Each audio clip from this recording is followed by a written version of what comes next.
এতটুকু চিংড়ি মাছ দিয়ে কি কিছু রান্না করা যায়? বাঁচলে তো এটা আরও কমে যাবে।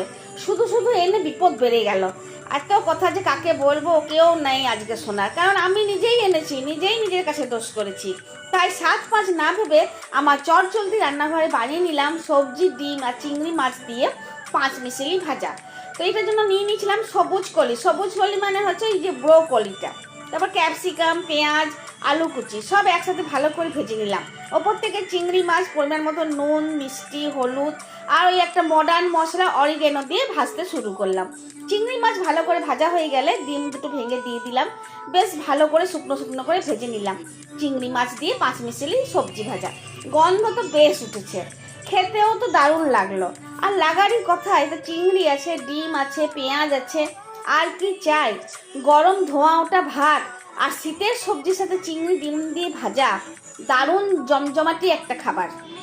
অনেকে হয়তো ঝঞ্ঝাটের ভয়ে মিক্সড রাইস বা প্রন রাইস বা ওই এগ রাইস এগুলো করতে চান না, কিন্তু এই 5 মিশালি ভাজা করে গরম ভাতে খেতে একদম মিক্সড রাইসের মতনই লাগবে।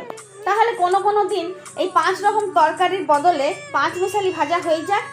ঘরে বাইরে কাজের চাপ থাকলে এরকমই রান্না তোমরা করতেই পারো।